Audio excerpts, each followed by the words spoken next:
Children learn many skills in life, for example, how to read, write, do math, but some may find learning difficult, and it's important to find out why and how to help them.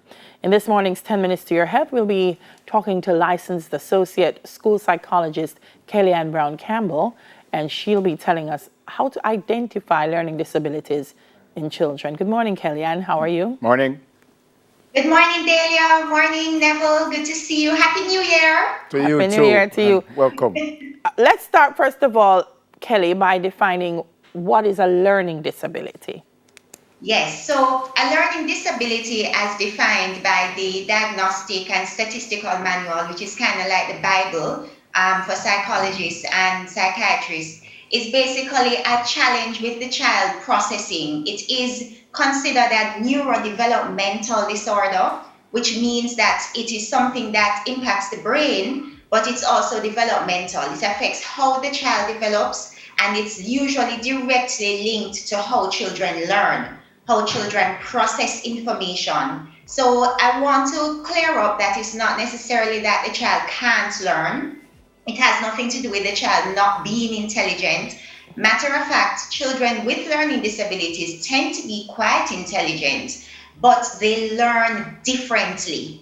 And that is why, in times gone by, persons will call it learning differences, because it's really just that their brains process information differently. They think differently. So when they're learning reading, learning math, learning how to write, the traditional ways of how the brain processes information is not how their brain does. And so that is why they will need additional support to ensure that they're able to get through the traditional scope of school. Yep. Let me get this out of the way. Someone with a learning disability is different from someone who is not able like us. That's totally different, right?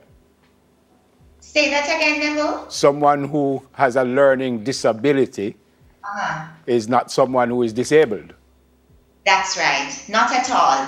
So a learning disability, many times it's considered kind of a hidden disability. It's not something that you can look at somebody and tell that they have until they probably struggle with an academic subject or they struggle with a particular task that you give to them. That is when you realize, okay, there may be something amiss.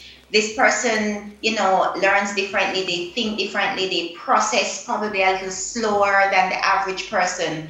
But it's definitely not a physical disability or something that you can look at someone and tell that they have it. All right. So as you said, so let's walk through them, Kelly.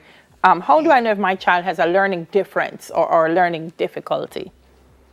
Right. Good question, Delia. So from a developmental perspective, again, from your child is as young as 2 years old, 3 years old, there are certain things that you're looking for, especially as it relates to how the child is learning language. How are they able to understand the instructions that you give to them? How are they grasping some of those basic concepts, when they're starting to learn their ABCs, learning to count, even things like learning days of the week, months of the year? Are those things difficult? And then as the child gets older, are they struggling with being able to do things like read the clock, tie their shoelaces? Are they struggling with things like going to school and being able to focus and carry on through a school day? Are they struggling with making friends and being able to communicate in the way that you expect them to communicate? All of these things actually are kind of indicators and signs to say there may be something amiss. The child may be struggling with a lot of things that for you think, especially if you compare them to their peers, or if you have other children, you realize that there is a lag in the development, then that should kind of raise a red flag and prompt you to go and probably speak to your pediatrician, probably initially, and then seek additional support with a psychologist who can then do further assessment.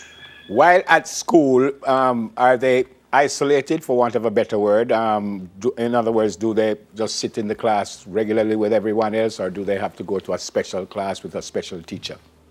Good question. So depends on the severity of the learning disability. So you have some children who have very mild learning disabilities, and so they will cope nicely in a regular school setting, and it's actually recommended because, especially from a social and emotional perspective, you want them to feel like they can be amongst their peers, you know. But what they will need is additional support.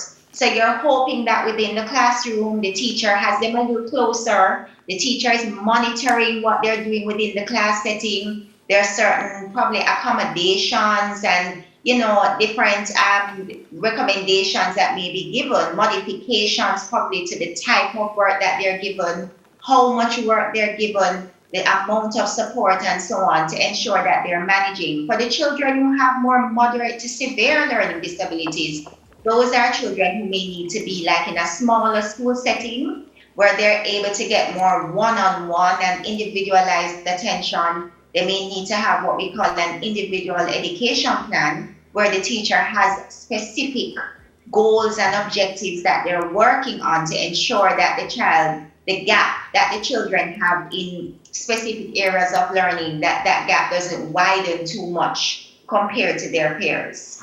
And you say that gap, do they get better? I mean, if, as you said, if it's mild, you put them with everyone. If it's not as mild as it could be, do they get better? And by the time they reach third form, fourth form, they're fine or no? What is critical, Neville? And yes, they can definitely improve. Intervention, though, is what is important. So if we identify, for instance, a child in grade 1 is struggling to read, and we say, oh, give them time, it will come. If we don't intervene at that early stage, what happens is, as you said, that gap continues to widen. Their peers continue to move ahead because remember, because of the learning difference and the fact that they process a lot of times differently and sometimes slower, that gap continues to widen. And as their peers are moving along steadily at the pace that they should, they are already down here. And so their peers are moving and they're barely moving. And so that gap, what you find a lot of times, it widens. And so if they don't get the intervention that they need, especially if they don't get it early, that is when you will notice that a lot of changes don't happen. So I stress with persons, early intervention. Don't wait. I don't believe in sitting and waiting. If it's that you go and you get assessed and so on and there's nothing there, fabulous. But if there is something there, then at least if you catch it early and you intervene early and give the child the necessary help that they need, you will definitely see improvement for sure. Are there instances, Kellyanne, where the learning difference is progressive, meaning as a toddler or a young child, it may be okay, but then once they get older into teenage years, then the difference becomes a little bit more, yeah. Yes, definitely. Good question. So what I have found in my practice a lot of times is that I'll have children who come to me a lot of times around grade 3, grade 4. So not even high school a lot of times. It's usually around grades 3 and 4. I like to call those watershed years.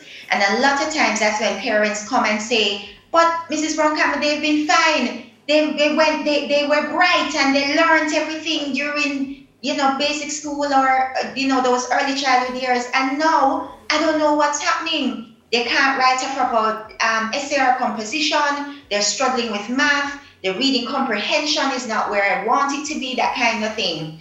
So what you find a lot of times is that, yes, they will progress to a certain point, but once certain demands, if you want, for want of a better term, are placed on the brain in terms of what is required for output and so on, that is when you really start seeing certain signs showing up and the differences, as you're saying, in learning starting to become more apparent. And it can be possible as well too that even later, in later years than that, you see some of these issues starting to come up. But there are times though that, sometimes there are little things that we didn't necessarily pay attention to that kind of slip through the cracks because the child, as I said before, children with learning disabilities are usually quite intelligent. So when they do what we call an IQ test or so on, they're usually average and even above average in certain areas. but they usually have some little thing that is challenging for them, whether it's their memory, whether it's, being able to properly reason and, critically think and so on. But in the earlier years, those are things that may not necessarily show themselves up. But as the child becomes older and more is demanded, you see some of these challenges starting to kind of, rear their head. Yeah. We're out of time, Mrs. Brown-Campbell. Final question. In response to Delia's question, when she asked, what is a learning disability? I'm not certain if you could address it. Do you know why it's caused? What causes it? Yeah, boy, $1 million question. Not really. There's still a lot of research that is being done. We do know there is some genetic component as well, but there is also some physiological components also, in terms of prenatally as a child is growing and developing within the womb. There are certain differences that may take place in terms of how the brain develops. We know that we're all different and we all learn differently and at different rates. But what happens a lot of times is that it's the development of the brain. Certain sections of the brain may not be as structurally developed, or maybe it's, chemical firing that is not happening in the right way. But there isn't much evidence to say this is what directly causes a learning disability. But we know that these are some of the things that contribute to it. Thanks for being with us. Very well explained. Stay safe. God bless you and your family. All the best. Thank you. Stay safe. Bless you. Yeah, man. Licensed associate school psychologist, Mrs. Kellyanne Brown-Campbell.